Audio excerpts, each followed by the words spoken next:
All right, this is Liam Hartsoff from Chelsea, coming off his third marathon victory and his young yet storied career.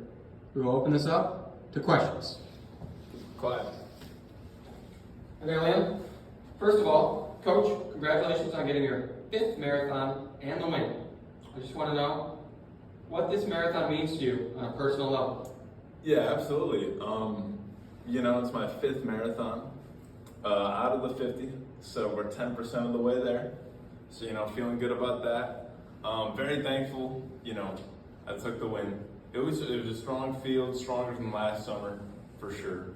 I didn't actually lead the whole way, unlike last year. Had some people to work with throughout it. But just very grateful, as always, to be able to finish marathon. 5 down, 45 to go. To clarify, follow-up, 50 marathons, are you doing all the states? What's that all about? Yeah, the goal is for all the states to happen. Something like kind of unique that I'm trying to do is do them all in the order that they entered the union. So far we got Delaware, Pennsylvania, New Jersey, Georgia, and now Connecticut. So that's the goal. Next up, Massachusetts will be Boston, 11 months. Well, next question. Frank, ABC. So, I was watching the race, I was there at my post, 2 mile mark.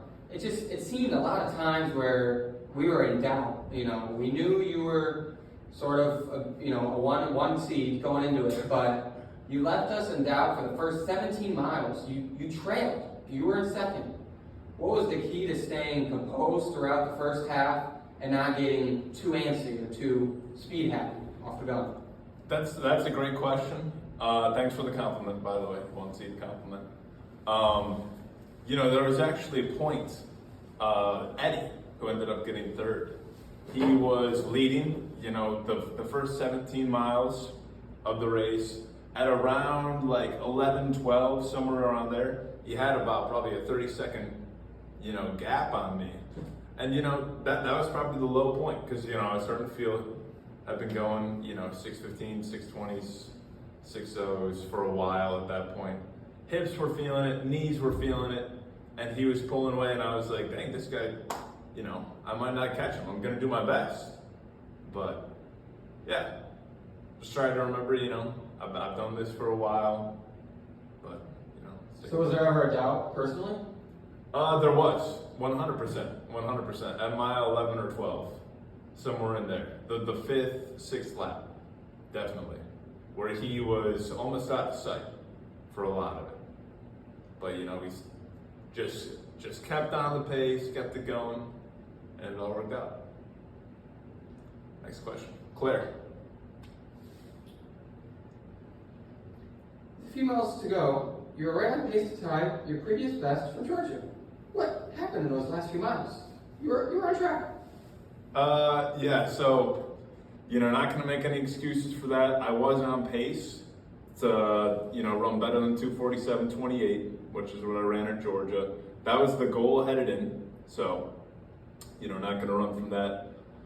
Not going to make an excuse, but the course, there was over 1,000 feet of elevation, but the late game execution has got to be better. It's got to be better for Boston.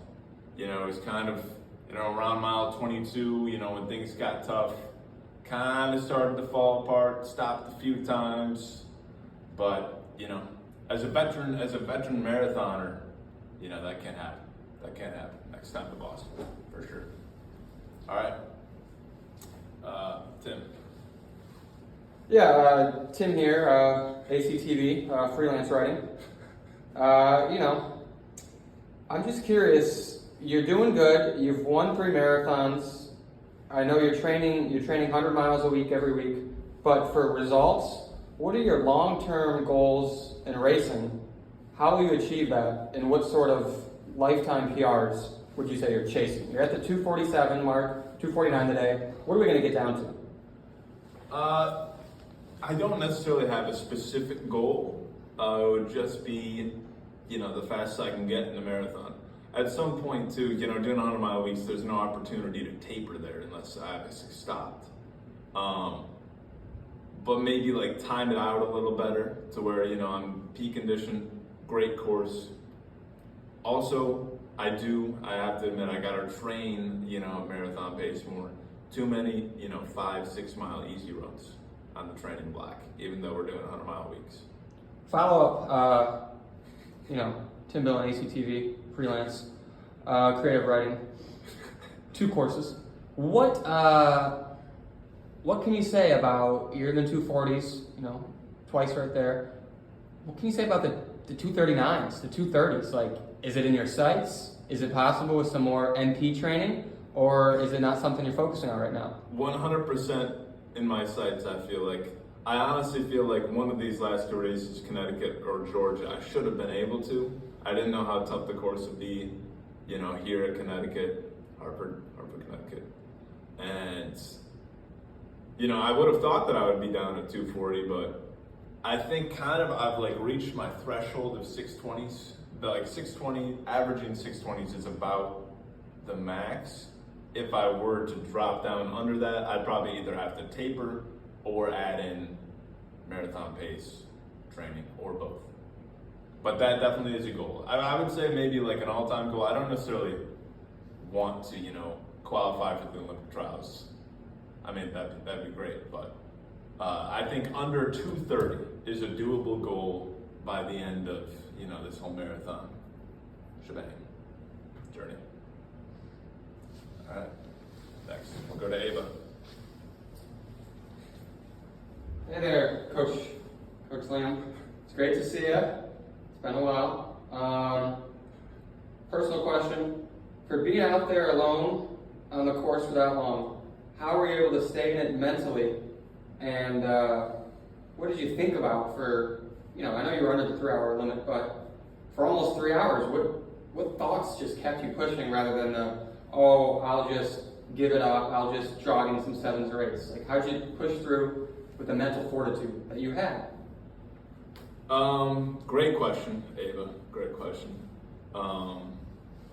You know, well, I think most runners would agree with me that when you're out there running a marathon, you know, I think maybe it might be different for everybody, but I'm not really thinking about much, to be honest. I was thinking a lot about my hips and how much, you know, pain they were in, and my knees, my joints. My joints were, for whatever reason, this marathon specifically really hurt. But it was just like, you know, just go 1 mile and get to the next mile. 1 mile at a time, 1 step at a time. That kind of thing, I would say. But also, you know, the built up, you know, after doing so many miles, you know, I feel like I'm confident in my ability to hold the pace, you know. Usually it doesn't fall apart. Georgia one, it kind of did today, a little bit, but, you know, trusting myself that I can keep it up for as long as I'll need to. But, final question? Actually, I believe there's 2. We're gonna have to jump in here. For those that weren't out there, what was the course like? What was the elevation? You know, there wasn't that big of a turnout. I heard there was, you know, 30 to 20 in the parking lot, and there was about, you know, 60 in the field, half and full. What was the course like? We gotta know for those at home. So the course, the first half mile, well, okay, there was like a short out and back, and then it got into 12 loops of, so I can describe the course because I did it 12 times. You went down a half mile on a rocky, like, trail, a lot of roots out there, alongside a pretty busy road, to be honest. You went down that for a half mile, made a sharp turn into the golf course, you know, drive area. You had to go around some closed gates too. It felt like an ultra, but you know, it was actually a marathon. Just kind of like, you know, a small group of people out there just getting in some miles. You know, after that though, it wound around the golf course drive, and then it went up. All that part was pretty flat, and then it went up for like a quarter mile, which is probably the worst part of the whole thing, back to the start. So you did that loop 12 times, around 2.15 miles each time. Final question, Andrew? Hey, Pam, it's been a while. And curious, now that you've done your 5th marathon, what's the next challenge going to be? I know you do a lot on Strava to your 700 followers. We'd love to find out. You'll have to stay tuned for that, Andrew. All right, this concludes the press conference. Thanks everyone for coming.